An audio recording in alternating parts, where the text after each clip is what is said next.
증원이 돼서 임무를 수행을 할 예정이고 이를 통해서 한번에 쭉 말씀드리겠습니다.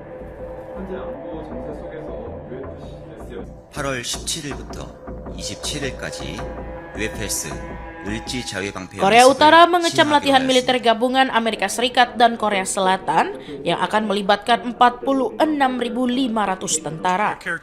Pyongyang menilai manuver tersebut bukan sekedar latihan rutin, melainkan persiapan menuju perang dengan Korea Utara.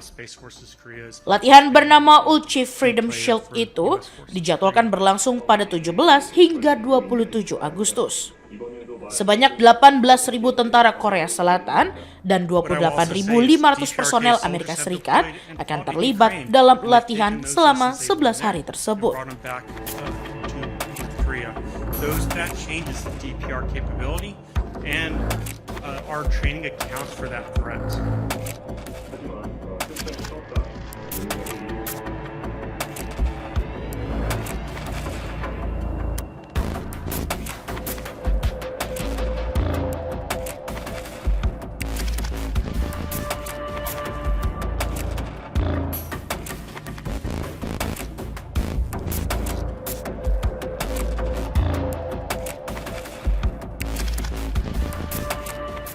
Bagi Washington dan Seoul, latihan ini merupakan agenda rutin untuk mempersiapkan kemampuan pertahanan menghadapi ancaman Korea Utara, termasuk kemampuan nuklir Pyongyang. Namun, Korea Utara melihatnya secara berbeda.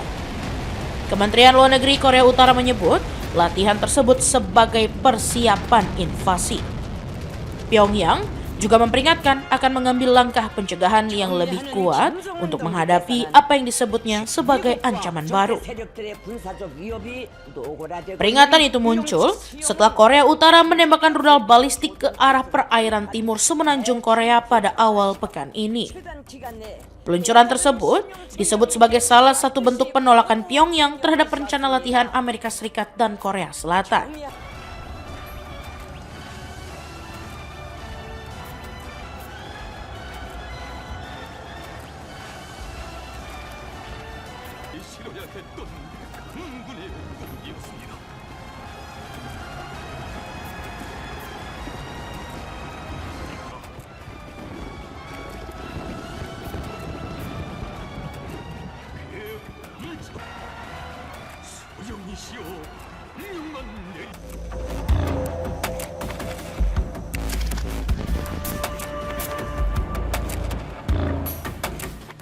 Korea Utara juga menyoroti pengalaman tempur pasukannya yang kini lebih besar setelah terlibat dalam perang Rusia-Ukraina.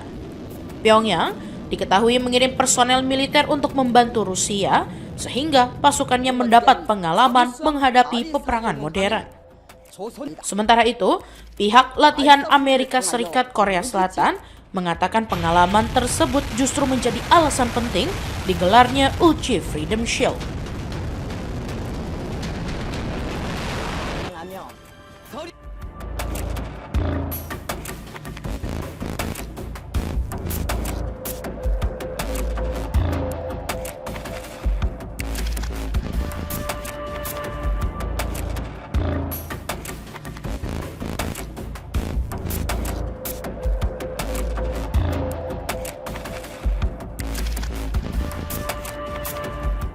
Latihan ini disiapkan untuk menghadapi kemungkinan konflik dengan pasukan Korea Utara yang kini dinilai memiliki pengalaman tempur lebih nyata.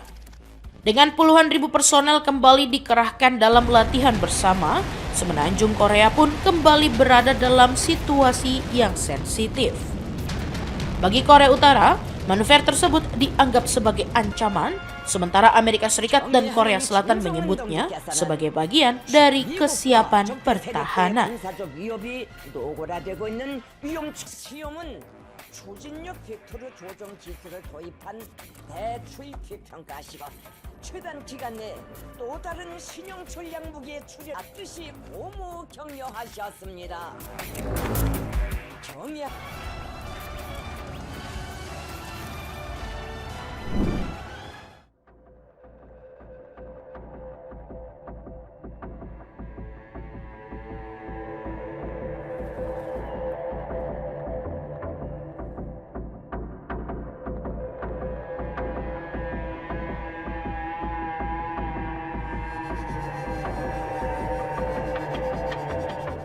Intelijen Amerika Serikat dan Turki mendeteksi dugaan rencana Iran menembakkan rudal ke pesawat yang membawa Donald Trump saat berada di Ankara. Ancaman itu membuat Secret Service dan pejabat keamanan Amerika Serikat mengubah rencana kepulangan Trump dari KTT NATO.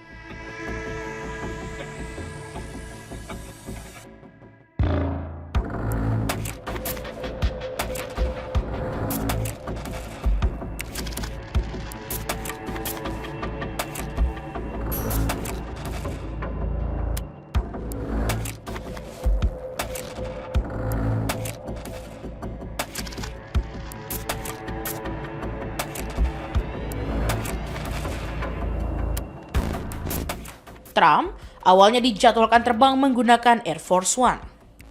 Namun, saat berada di bandara, ia justru diam-diam dipindahkan ke truk catering bersama sejumlah staf Gedung Putih. Truk tersebut kemudian membawa Trump ke pesawat militer C-32A yang menunggunya di lokasi lain.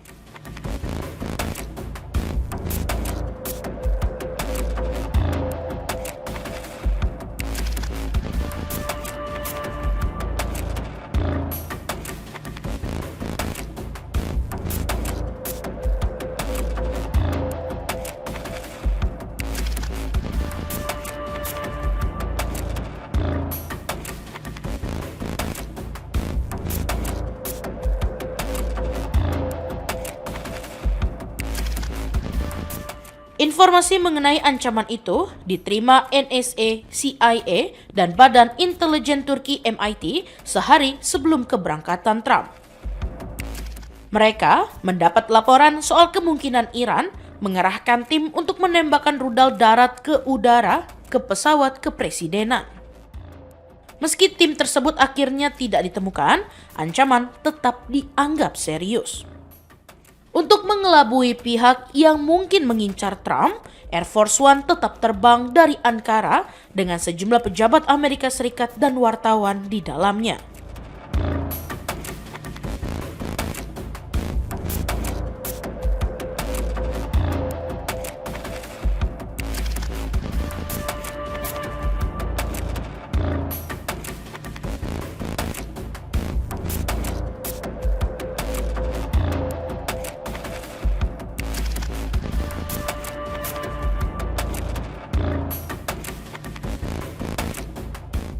Trump sendiri menuju Inggris menggunakan C-32A sebelum kembali berganti ke Air Force One baru pemberian Qatar.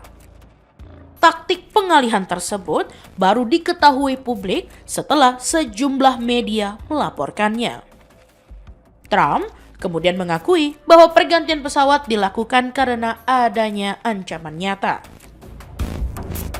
Di tengah perang Amerika Serikat-Iran yang saat itu mendekati bulan ke-6, Trump juga mengakui dirinya menghadapi banyak ancaman.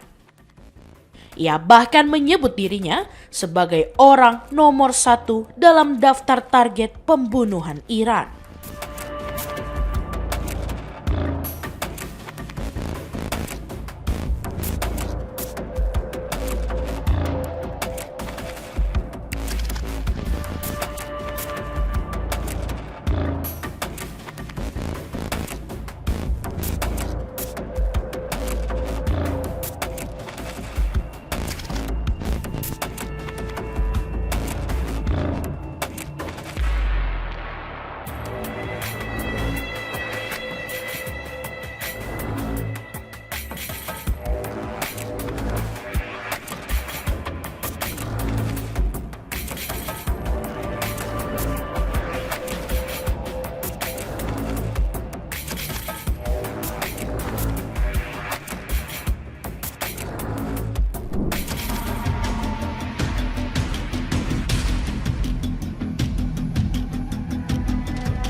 Laporan 7 awak USS Abraham Lincoln tewas dalam perkelahian dibantah militer Amerika Serikat.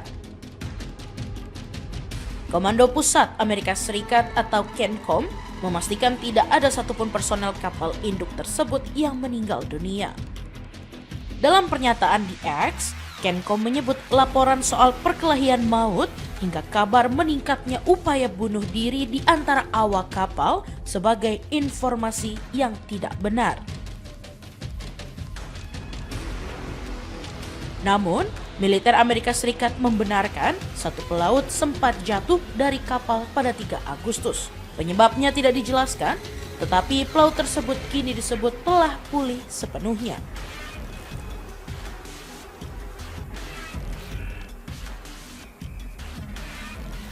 Bantahan ini muncul setelah sebelumnya beredar laporan mengenai kondisi awak USS Abraham Lincoln yang disebut mengalami kelelahan akibat masa tugas yang panjang.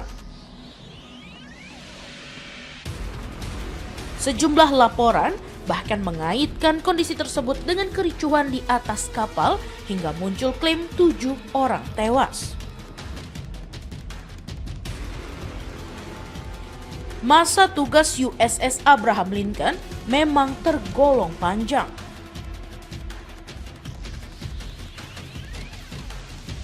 Kapal tersebut telah menghabiskan lebih dari 263 hari dalam penugasan dan sempat berada di laut selama 208 hari berturut-turut.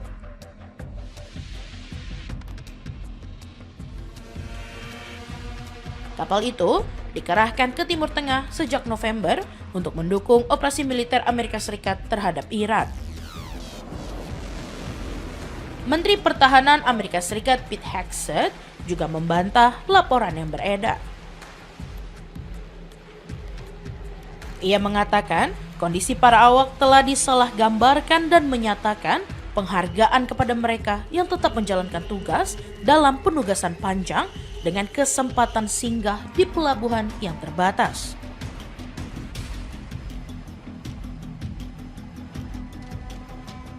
Sementara itu, Kencom menilai pemberitaan yang keliru mengenai USS Abraham Lincoln justru merugikan para personel dan keluarga mereka. Meski klaim soal 7 awak tewas telah dibantah, panjangnya masa penugasan kapal tersebut memang menjadi bagian dari sorotan terhadap kondisi para awak.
All of us.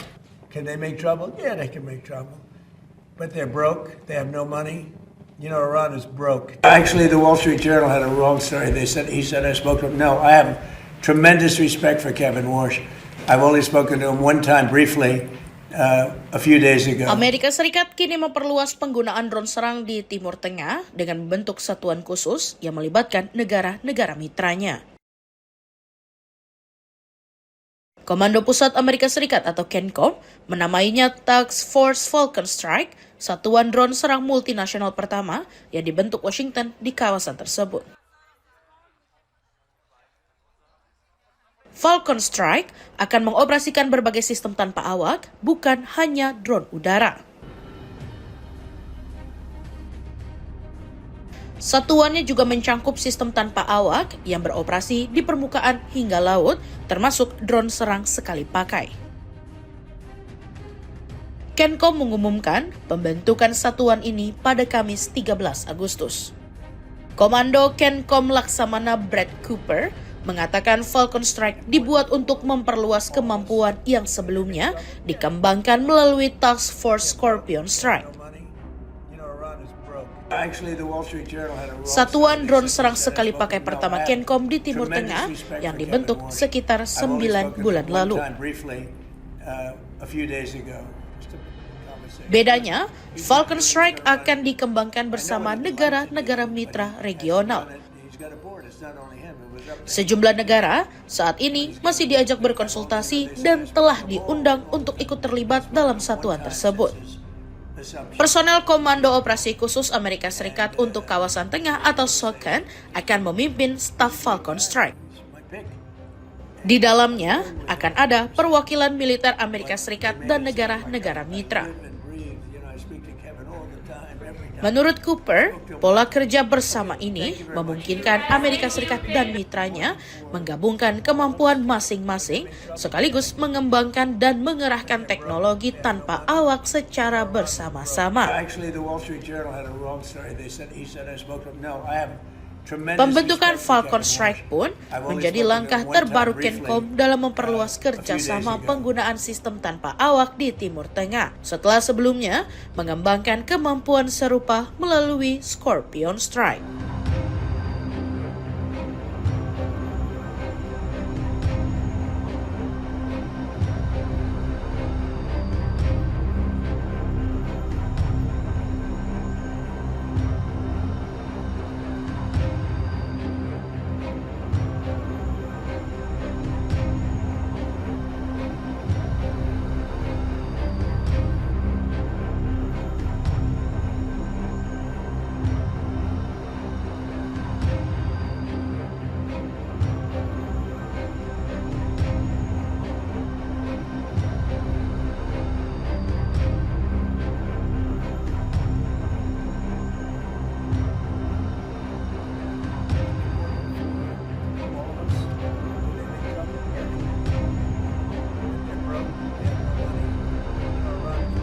Actually, the Wall Street Journal had a wrong story. He said I spoke with him. No, I have tremendous respect for Kevin Warsh. I've only spoken to him one time briefly a few days ago, just a conversation. He's going to do it. He's going to run it. I know what he'd like to do, but he has to run it. He's got a board. It's not only him. If it was up to him, it would be different. But he's got a board. But I've only, they said I speak to him all the time. I've spoken to him one time since his assumption, since he took over. And great conversation. He's a great guy. He's my pick. And I'm going with him 100%. But they made it sound like I live and breathe. I speak to Kevin all the time, every night. I spoke to him one time. Okay, thank you very much. Thank you, Chris. Thank you.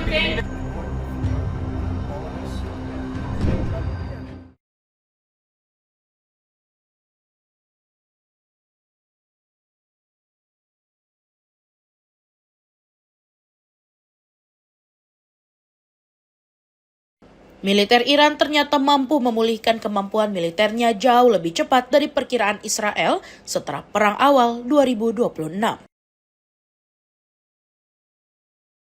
Perkembangan ini bahkan membuat militer Israel atau IDF dan badan intelijennya, Mossad, terkejut.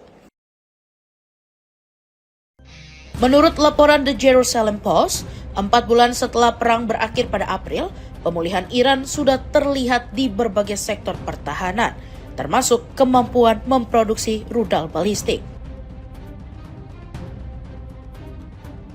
Padahal, Israel sebelumnya mengklaim serangannya telah membuat industri militer Iran mundur bertahun-tahun. Kejutan ini sebenarnya bukan yang pertama. Pada Oktober 2024, Israel menyerang sekitar 20 target rudal dan industri militer Iran dan memperkirakan produksi rudal Teheran akan terganggu setidaknya selama 1 tahun. Namun, memasuki awal 2025, produksi rudal Iran disebut sudah kembali ke tingkat sebelumnya. Israel kemudian melancarkan serangan lebih besar pada Juni 2025 dengan menyasar sekitar 100 target. Saat itu, IDF kembali mengklaim telah menemukan cara untuk menghambat produksi rudal Iran selama beberapa tahun. Klaim tersebut kembali terpatahkan. Jumlah rudal Iran yang diperkirakan sekitar 1.300 unit pada Juni 2025 justru mencapai sekitar 2.500 unit pada Februari 2026. Dalam Perang 2026, Amerika Serikat dan Israel kemudian menyerang lebih dari 2.600 target rudal dan fasilitas industri militer Iran selama sekitar 40 hari. Namun, setelah perang berakhir, Iran kembali membangun kemampuan militernya dengan kecepatan yang tidak diperkirakan Israel. The New York Times sebelumnya melaporkan Iran menggunakan bulldozer untuk membuka kembali akses ke fasilitas rudal bawah tanah yang tertutup akibat serangan. The Jerusalem Post juga mengonfirmasi bahwa Iran kini kembali memproduksi rudal baru dengan kecepatan jauh lebih tinggi dari perkiraan. Kondisi ini membuat persoalannya bukan lagi sekedar berapa banyak rudal Iran yang tersisa, tetapi seberapa cepat Teheran bisa memproduksi kembali persenjataannya.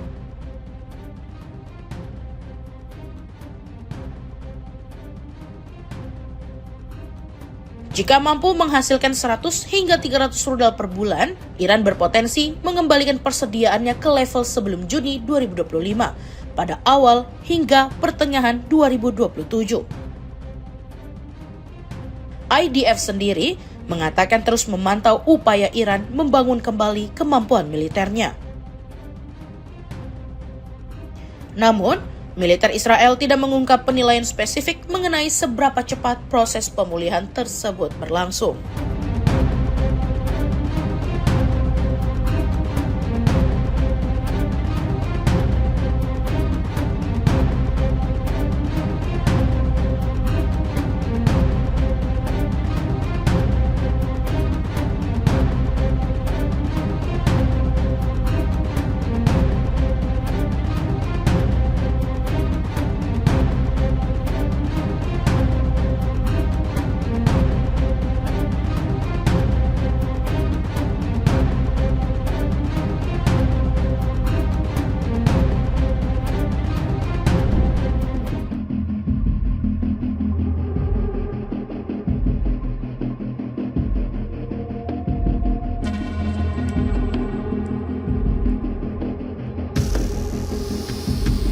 Jet tempur NATO menembak jatuh sebuah drone asing yang masuk ke wilayah udara Latvia pada Jumat 14 Agustus. Militer Latvia menyebut masuknya drone tersebut ke wilayah udaranya berkaitan dengan aktivitas elektromagnetik Rusia.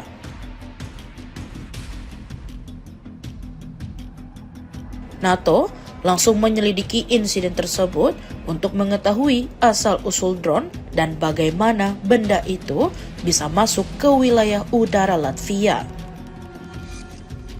Kementerian Pertahanan Latvia menyebut ini merupakan kali kedua sebuah drone ditembak jatuh di wilayah udaranya.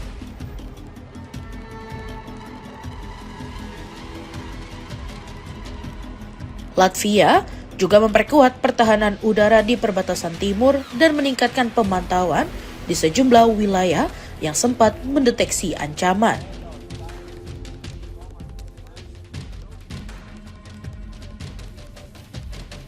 Militer Latvia menilai kejadian serupa masih mungkin terulang selama perang Rusia-Ukraina berlangsung.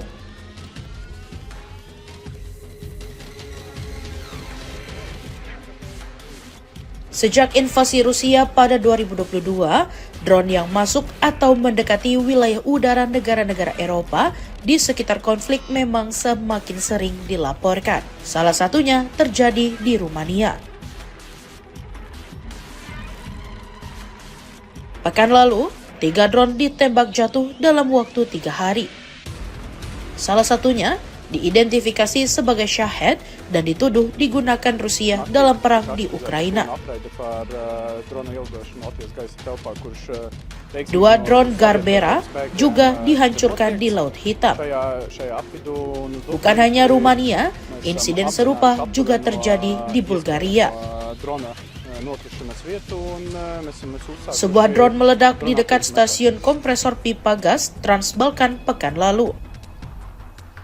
Sementara, pada Juni, sebuah drone laut Ukraina meledak di sebuah pelabuhan Konstanta, Rumania, setelah disebut menyimpang dari jalurnya akibat gangguan peperangan elektronik Rusia. Rangkaian insiden ini menunjukkan bagaimana perang Rusia-Ukraina tak hanya berdampak di medan tempur, tetapi juga mulai memunculkan risiko terhadap wilayah udara negara-negara Eropa di sekitarnya.